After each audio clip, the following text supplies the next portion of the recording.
Hi, everyone. Hopefully everybody can hear me. Um, Andrew, I think I might have lost you a little bit, but hopefully you're still there. The audio on my end cut out. So, um, yeah, I hope that everyone can see. Audio is good. Okay, awesome. Thank you so much. That way I can queue up. All right. Hello, everybody. My name is Julie Rhodes, and we have a lot to talk about today. So, um, I'm going to dive right in. Normally, I give a few minutes for a little bit of chit chat and small talk, but I'm going to jump right into things because I have a lot to share with you. And first of all, I want to say thank you for coming to this session. By the way, there's no way in hell I would be able to memorize all of this. So I do have notes right here. So if you see me looking down, I'm not scrolling on Instagram. I'm looking at my notes. Just as a heads up. All right. So just thank you for being here with me this morning. I know this is not like your typical Monday morning coffee topic. We're talking about profits and social justice, why you can have both. But this is a very, very important conversation, not only for your business, your brewery business specifically, and this applies to everyone in our industry, but also for the industry overall and the progress that needs to be made. Basically, I don't want anybody to be scared. Okay. Let's go ahead. Andrew, actually, if you can go ahead and throw up my slides, that would be great. I'll just go ahead and start diving in. Thank you. Thank you. All right. So welcome. Just as a reminder, we are going to be talking about how social justice, inclusivity, equity applies to your business and how you can actually pull it off and do both at the same time. So again, this is a safe space. I want people to interact in the conversation. So please post comments. You can see there is a giant QR code on this first slide, right? You can scan this QR code. I can't take credit for this. I learned this from CBC this past year when I was there, and I thought it was a really cool way for people to ask questions when they feel a little bit awkward. If you scan this QR code, it will take you to a platform called Slido. I am actually monitoring this on my phone right now, right next to my computer. You can ask in the Q&A section anonymous questions. You want to make sure you're in the right room. It'll say profits and social justice at the top. That's how you know you're in the right space. You can use this anytime throughout the entire presentation to ask questions anonymously. I don't want people to feel bad about asking questions. It doesn't mean that you're stupid. It doesn't mean that something is wrong. It doesn't tag you as somebody that has problems in their business. If you don't ask questions, you can't learn. So please get ready to get uncomfortable and to ask some awkward questions. There are no stupid questions. Know that everyone is going to make mistakes along the way. Lord knows I make plenty of them. I have plenty of bumps and bruises about this topic. And also, this is me. Just so you know, who the hell am I and why am I qualified to even talk about this in the first place? For those that don't know me, hopefully you do, because I'm pretty active in the CBP community. I own and operate a company called Not Your Hobby Marketing Solutions. I tell people if you have customers, you have a business and not a home brewing hobby, we should be treating it as such. I've been in the industry, specifically the beer industry, for over 13 years. Plenty of years, well over a decade in the service industry before that. So the beverage industry is in my blood for sure. I've always been on the business side, never on the production side. So I've been in sales, marketing, management, distribution management as well. And I'm pretty vocal about social justice issues. And I've taken big steps forward the past couple of years to educate myself and learn from others who are greater experts than I. They are listed on a resource page that I have for you at the end of the conversation today. I will link to it in the chat before we go. Okay. So let's go ahead and just set some expectations because I'm a salesperson. This is what I like to do. I feel like you can't go anywhere unless you set some expectations first, right? So what can you expect to learn from today's session? I want to re-envision a craft beer industry where social justice is actually the norm. It's just as important as cost of goods or securing a loan or anything like that. I want it to be just part of the system that we have overall. I want you to realize why it's important to acknowledge the differences that exist in our industry today. We'll talk about that with statistics later on. We're going to define inclusivity, equity, not equality, but equity and social justice and how they apply to your business. We're going to talk about putting HR policies into place. If you don't have an HR department or an HR person, or you aren't a giant company, if you're just mom and pop and small business, nano brewery and planning, whatever it is possible for you to do these things. I'm going to show you how. And why you should even be putting inclusivity, equity, and justice principles into your business. This is the most important thing today, is that inclusive and equitable companies last longer and are more profitable than the ones that ignore these issues, right? So I want your business to grow. That's my wheelhouse. It is in no way, shape, or form meant to dehumanize any aspect of IEJ efforts at all, but business is my lane. That's where I stay.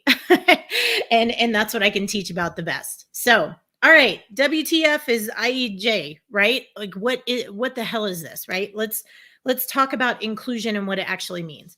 This is the practice or policy of providing equal access to opportunities and resources for people who might otherwise be excluded or marginalized, such as those who have physical or mental disabilities and members of other minority groups. This could be anything, right? It could be age, it could be race, it could be gender, it could be sexuality, it could be ability. It's all kinds of things. It's not all men versus women, or white versus African American. Inclusion relates to all of this stuff. When we're talking about equity, this is a state where everyone, regardless of their ethnic background, country of origin, age, physical ability, disability, or gender, has a level playing field. So equality is where you treat everyone the same, regardless of their unique needs. Equity is different in that it attempts to identify the specific needs and requirements informed by demographic traits such as ethnicity, nationality, age, and gender, etc. The best example of this that I was given one time was that think of it as like hosting a dinner party, and you have guests that are coming that have different needs. There might be some vegetarian guests, there might be some vegan guests. People might have a dairy allergy, a gluten intolerance, whatever, right? Equality is you serving the exact same meal to everybody and saying, well, it's all equal, right? We're all having steak for dinner. Everybody's getting the same dinner plate. That's equality. Equity means that you're giving options because people are different. So you're offering a dairy-free meal, you're offering a gluten-free meal, you're offering a steak dinner, and you're also offering a vegan option as well. I know it's really simple, but that's the easiest example that I could come up with. All right, so let's talk about justice, more importantly, specifically social justice in this case. So it's the concept of fairness. Social justice is fairness as it manifests in society in terms of the distribution of wealth, opportunities, privileges. Social justice is centered around 4 essential goals, right? This is where it kind of revolves around, is that it relates to human rights, it relates to access, so like access to education, resources, money, etc. Participation, do you even have a chance to do something, right? Or maybe acceleration in your career. And then also equity. Are you working on an equitable playing field? All right. So how does this show up in the beer world, right? Why should you even be concerned with what the hell I'm talking about? All right. It shows up in your hiring practices. It shows up in your workplace conditions. It shows up in your special events. It shows up in your tap room. It shows up in your retail sales, your labels, your beer names, your marketing materials, the training and education that you provide for your staff, your employee policies, your organizational culture, your vendors and suppliers, your core values, and most importantly, your business plans overall. So if you didn't think that inclusivity, equity, and social justice applies to us in the beer world, you are drastically wrong for all of these reasons. And I could keep going and going and going. All right. So why should we be concerned about this? Because the beer industry has an imbalance of power. This is why you should be concerned with this. It's not just, oh, how about beer for everybody? No, because of these statistics, there's an issue, right? I know that there's a disclaimer here to this slide. So this is from the 2018 BA benchmarking study.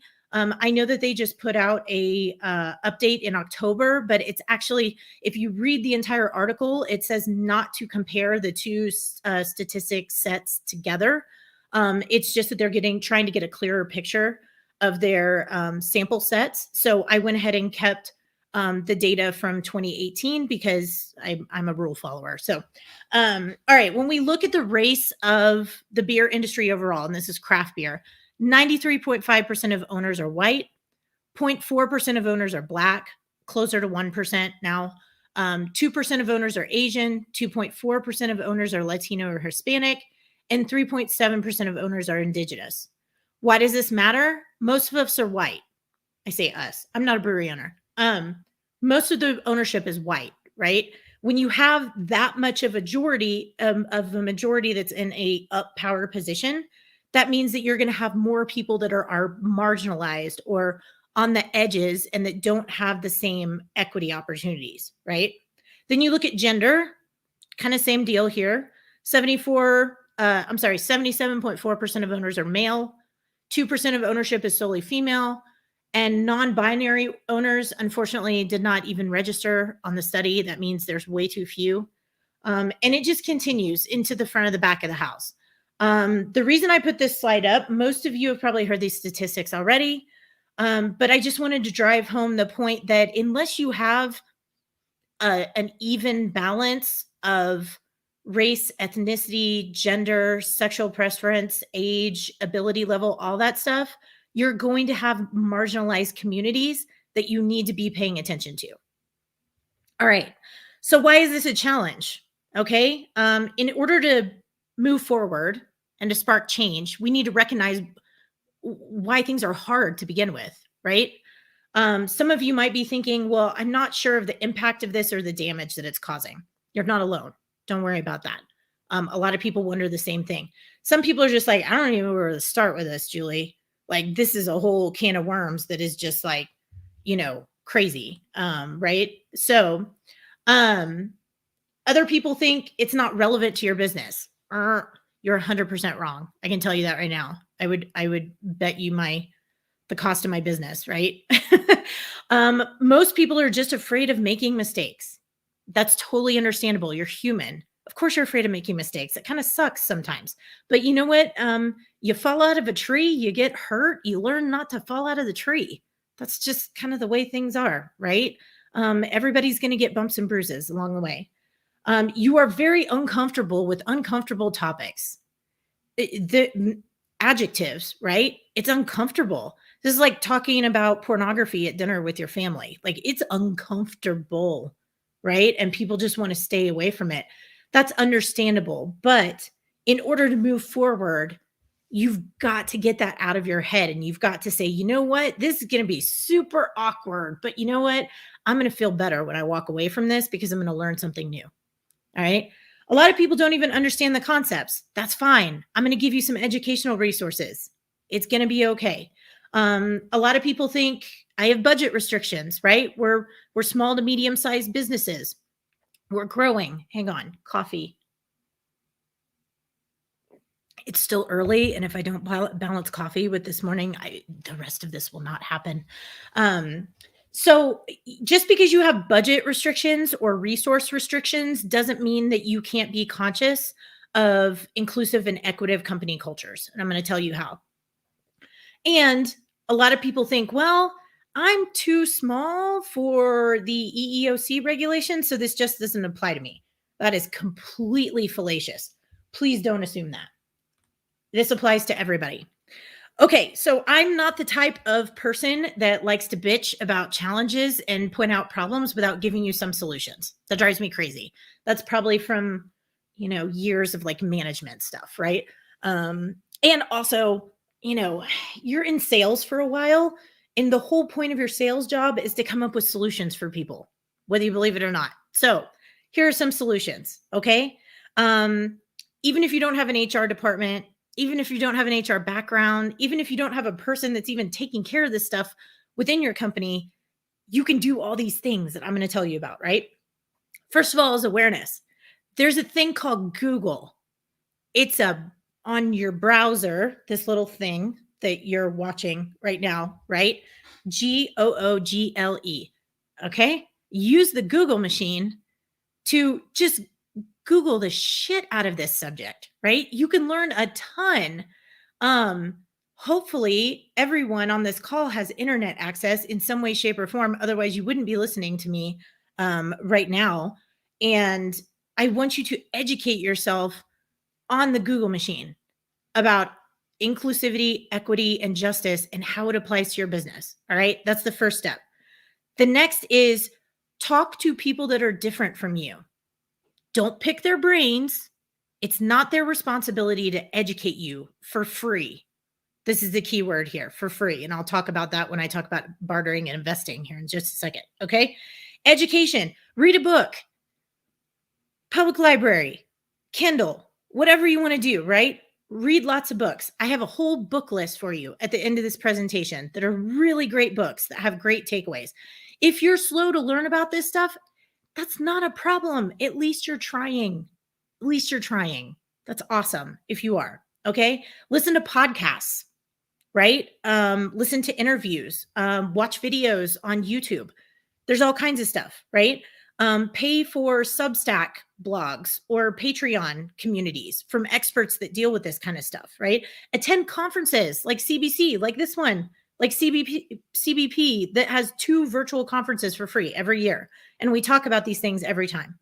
Participate in industry events that involve inclusivity and equity principles, and then join committees in your neighborhood, right? Whether it's a trade association, the BA has a DEI committee, Pink Boots has a DEI committee. I'm pretty sure MBAA has a DEI committee. There are a whole bunch of opportunities for you to educate and learn about this kind of stuff, right? Creativity, think out of your majority box. You've got to learn how to recognize implicit unconscious bias, right? In your own head. Not your fault, by the way, not a bad thing. I have plenty. It's from my environment. It's from the way I grew up. It's from my parents. It's from my political views. It's from things I watch on TV. Everyone has it. We're all human. It's in your human brain. What you have to train yourself to do is realize when that unconscious bias is coming out and figure out if it's affecting your business or affecting your sales practices or affecting the way that you market to people, right? That's the kicker there, right? Get outside of your comfort zone, disrupt the norm, okay? Bartering. If you can't afford consulting or coaching or education, what do you have of value that you could trade somebody for their knowledge of this product? Geez, Louise. Can you tell I'm a salesperson? I like default back into product for their education services, right? Like, can you train something? Hey, can I take you out to coffee and ask you some really uncomfortable, awkward questions? And then I see you're working on your website. I have some website skills. Can I help you with your website for free? That's bartering. You just have to make sure it's an equal exchange of value, right? Either that or you need to pay somebody, which comes to the next thing, which is investing. Hire a coach, take training, get training for your team, hire a diversity specialist, join an educational program, right? But the goals of this, right, is how you can learn why inclusivity, equity, and justice principles are actually ethically and physically responsible. You can learn how to adopt and implement them into your business. You can know how to create a healthy company culture. We're going to talk about that in a second. Even if you just start off with small everyday changes, it does mean that you're making small steps in the right direction, right? And it doesn't cost a ton of money. This is a huge one. I can't recommend enough the BA collab hour with Dr. J when she talked about pipelines, your hiring pipelines. Just go back and watch that. Incorporate diversity into your hiring pipeline, right? And then increase sales by expanding your distribution footprint without bias. All right. I'm going to give another hint here. There was a session called The Economics of Equity during this year's CBC. If you had not watched that from Chernice and oh my gosh, why did I forget her name? I want to say Diana. Anyways, it was wonderful. It was about expanding your net in sales and the economic benefit of that as well. It was like casting a wider net, right? It's awesome. Okay, why is this important for your brewery? It's ethically responsible. It's literally just the right thing to do. All right. I mean, if that's not good enough, I don't know what is. I wanted to put this in terms that more beer people might understand. This is like someone saying, okay, you can only drink a hazy IPA for the rest of your life. And that's all you get from the beer industry, right? Because that's what the majority is drinking. So I don't care if you like porters, not going to happen, right? Like that would suck. I don't think anybody in here would like that, right? That's what it feels like to be in a marginalized community. That's a very cheap way of giving you an analogy, but it might help you wrap your brain around it a little bit more, right? When you can design your organization with the most marginalized communities in your industry in mind, everyone will flourish. Now, this is a whole nother topic. This is a feminist business ideal. Does that mean men versus women? No. All right. It means that you're designing a society or an industry for the people that have the most difficult time succeeding. And when you do that, everyone succeeds. The majority, the minority, everyone does. Everyone can flourish. It's a wonderful thing to think about it. Also, IEJ is not a zero-sum game. If you don't know what I'm talking about with this, please read the book, The Sum of Us by Heather McGhee. It'll help explain, all of these things. It doesn't mean that if you are working to benefit marginalized communities that you're taking away from the majority. The majority already has a lot. We're not taking anything away from you. No. So the arguments that I see online about, oh, well, what about the white male hetero brewers? What about them? You're already doing well. You don't need any more. For lack of a better term. You don't need any more. It doesn't mean that you get less. It just means that you don't need any more extra help, right? You're already getting access to all the resources and things and benefits of the industry. It's just that you're not realizing that some people don't have access to that on a normal basis. Excuse me, goodness.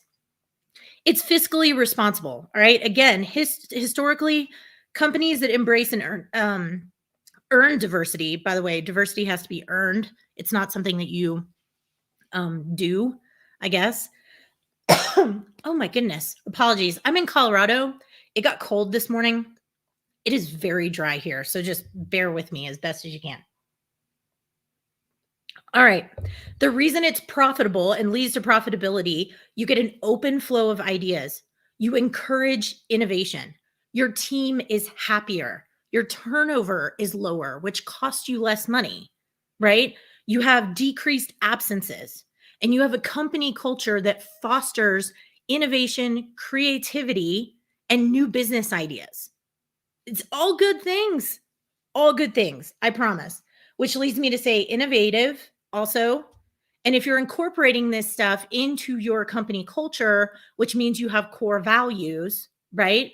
That means that you are owning and operating an authentic company that is going beyond just statements on social media, right?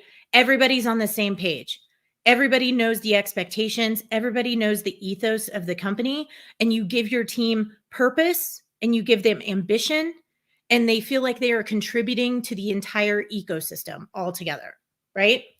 And for those that don't believe me, I'm going to give you a whole bunch of stats to chew on, all right? 43% of companies with diverse management exhibited higher profits. Companies employing an equal number of men and women managed to produce, that's supposed to say produce. Sorry about that, little typo. Up to 41% higher revenue. Highly inclusive companies are more likely to hit their financial target goals by up to 120%. Companies with racial and ethnic diversity are 35% more likely to perform at a higher level and have an increased overall ROI. Racially diverse teams provide 35% better performance compared to their competitors. And companies with high diversity see 15 times more revenue and sales. If you don't believe me, there's a link for you. You can copy that, put it into the Google machine, and you can see where all those come from. It's actually an aggregate of a whole bunch of different studies from sources like McKinsey, Forbes, Glassdoor, SHRM, Reuters, CNN, Deloitte. There's a whole list of them on there. You can fact check. Knock yourself out. All right. So how do we put these into incorporation into our business plans, right? You look at your hiring procedures and interview processes, right? Standardize these procedures that removes implicit bias. Standardize, like scales and multiple choice questions. And that way you do different interviews with different people. You put the standardized job posts out there in different places that access different people, and you have a standardized plan free of bias for hiring and interviewing new people to come into your organization, right? Employee codes of conduct. This also applies to customer codes of conduct. Customers are not always right. We've learned that through the pandemic. Service industry have been taking a beat down forever, right? It's not right. Don't get me started on that. There's some very yucky ties to historical stuff that you don't want to know about the service industry. You should. It's just not the place for me to talk about it here. This means that there should be expectations for the way that your employees conduct themselves, and also for how customers conduct themselves as well in your place of business. Training, discrimination, harassment, active bystander training. This is like alcohol training. It needs to be done on a consistent basis. It's not one and done. This is not crockpot DEI training, right? Set it and forget it. No, it needs to be something that goes on all the time. Employee performance improvement plans, right? Standardize this procedure as well. Takes bias out of the equation, all right? Avoid litigation. Take note of this. Social media agreements. What are people saying about your company that are brand representatives, right? That needs to be tackled. Customer codes of conduct. Oop, I listed that. I talked about that earlier. Anonymous feedback and reporting tools. You know why? Because sometimes your manager or your owner is the asshole that's causing the problems, right? And then where are you stuck with? Especially if in your performance-based compensation, like commission, tips, things like that, you have a family to feed at home, but you're too scared to report something, that's not right. It's damaging your human capital that runs your company. You need a third-party anonymous reporting tool that employees can use and that also customers can use. And then you also need unbiased sales plans. Oh my Lord, excuse me. What that means with unbiased sales plans is that you are trying to sell beer to everyone. All right. So let's talk about company culture. What is it exactly? It is a set of shared values, goals, attitudes, and practices that characterize an organization. It's the way people feel about the work that they do, the values they believe in, what they see the company go, where they see the company going, and what they're doing to get it there, right? So this is understanding your mission and vision. This is having transparent leadership. This is having open lines of communication without fear of retaliation. This is ongoing team training. This is encouraging inclusion and embracing diversity. And this is practicing positive reinforcement in public all the time, right? Now, this slide, I'm going to leave for people to get into my presentation and chew on for a while. This is from a book called Feminism, A Key Idea for Business and Society, written by a good friend of mine, C.V. Harquell. This mainly has to do with gender in the workplace. But I want you to look at all these different approaches. Oh my goodness, I feel like I'm dying here. Apologies. All these different approaches to equity and equality and the problem diagnosis, and then the action that most people take, assumptions that come from that, and then the vision of the organization. I think it's a wonderful grid. It's a great way to educate yourself about some of this stuff. All right, so let's talk about how you can DIY this on a budget. And then I am going to speed through some of my resources and I will start taking questions, okay?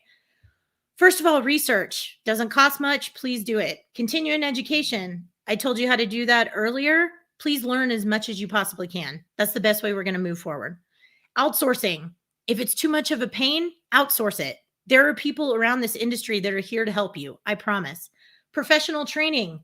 Take professional training. Learn from experts, right? The investment, what you pay dollar-wise right now, will pay itself back in dividends for the long term. I guarantee you. I promise that to you, right? Modeling. Walk the walk. You want your people to act a certain way. You want to establish a certain organizational culture, model it for them, right? And then finally, communication. You have to have honest communication, right? So here's some notes about the hiring process as well. This talks about diversifying your pipeline, getting out of your comfort zone, thinking about promoting from within with training and additional continuing professional education for your team. Remove biased language from all your work materials. Frame requirements differently instead of saying must be able to stand for 12 hours. No, a person with braces or a wheelchair doesn't need to hear that, right? And it violates a lot of policies that are in place to protect them with the ADA, right? No, say instead, you could be standing for up to 12 hours, right? You could be in a car for a long time. You could have frequent air travel, things like that. Hire for results instead of for requirements. What do you want that person to do? Right? What do you want them to do? Do you want to sell like a certain number of barrels? Do you want them to make a certain number of barrels? Do you want them to can, so many cans per minute? Do you want them to create business plans? State your results instead of your requirements. I think you'd be surprised. And make sure you're standardizing your interviews. Cast a wide sales net. All right, please remove your targeting bias. Yes, does it make sense in sales and business to do what's working? Yeah, it does. But you know what? That doesn't mean you have to close off everybody else. Analyze your distribution data, analyze your sales data, see where else you can branch out in the community. Pay attention to what consumers love beer, right? Watch shopping trends. Get out of your own sales comfort zone and go where your competition isn't, right? Just because they don't look the same as you doesn't mean they don't want to buy your beer. All right, resources abound, right? Tons of these. Don't worry. All of these I'm going to put in the chat here in just a second so that you actually have them.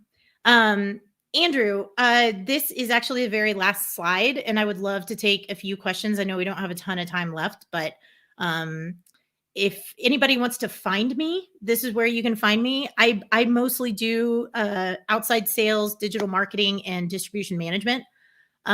Education, I'm a strategic advisor, aka consultant, even though I hate that word. I have digital courses that you can take without having to talk to me. If you don't want to talk to me, I would love to talk to you though. You can find me on social media. Most people in this group know I'm all over social media. So, all right, I am going to actually stop sharing my screen. I'm going to go to my head so that you can actually see me. And I'm going to look to see what questions are in here. I don't see any in the chat box, but I do see something on the Slido. So if anybody wants to jump into Slido and ask some more questions, please don't be afraid to do that. Here's one that says, how can a white male-owned brewery make people feel more welcome? We can't change the fact that we're white or male. I'm not asking you to change that. No, that's you. That's the way you were born. You're not, no. But think about the people that come into your tap room. Think about your community. Who's in your community, right? And I know people are going to say, oh, I'm in the middle of Midwest in a rural location and there's nothing but white people that come in. You know what? There's a thing called the internet, and e-commerce is now a thing for alcohol. You also have social media and your website, right?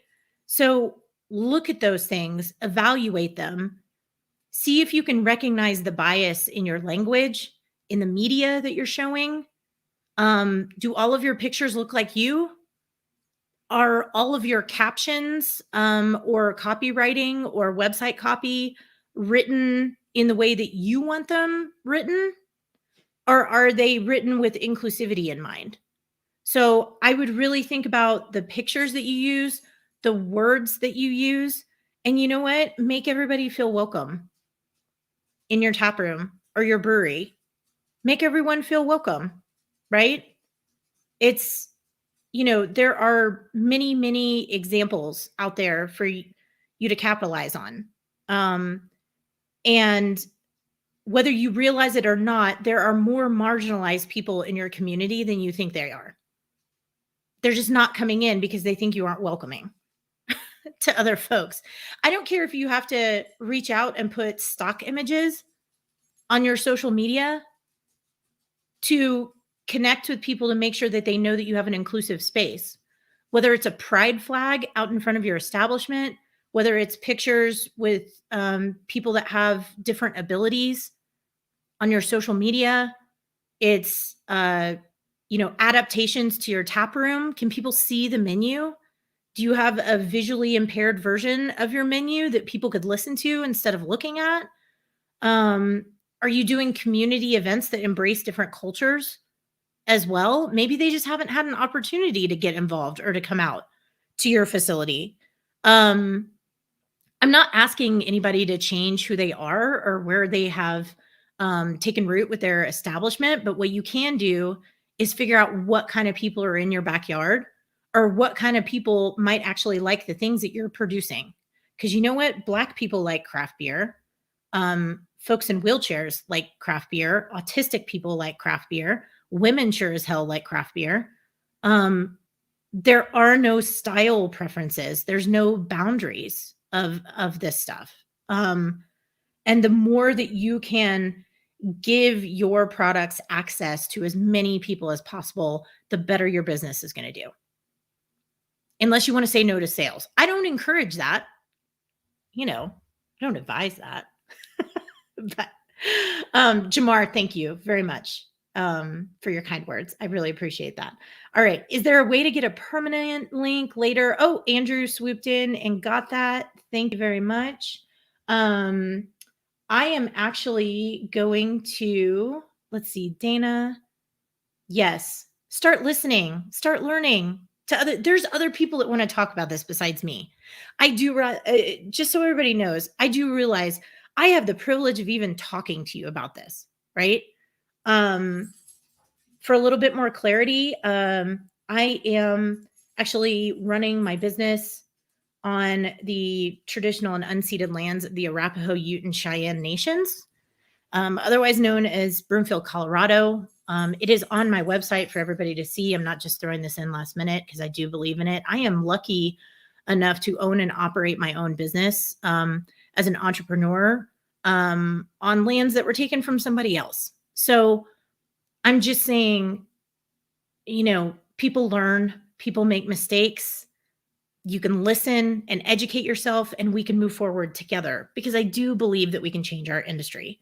I do. And I want to make sure, because business is my thing, I want to make sure that people also have the opportunity to create flourishing businesses as well that can support a diverse community, a family, whatever you want to do with it. Right. And Dana, yes, thank you. If I know that I'm giving this talk for free today, but there are a lot of experts out there, a lot of them on my resource list here that are more than happy to get paid to talk to you about this kind of stuff more. And Andrew, what's the best way for me to actually get all these links to folks? Do you want me to put them in the CBP group on Facebook afterwards? Because I have a copy of my presentation slides, and I've got a resource page with all the clickable links that you could ever want to explore all of this. I don't know if you want to jump back in.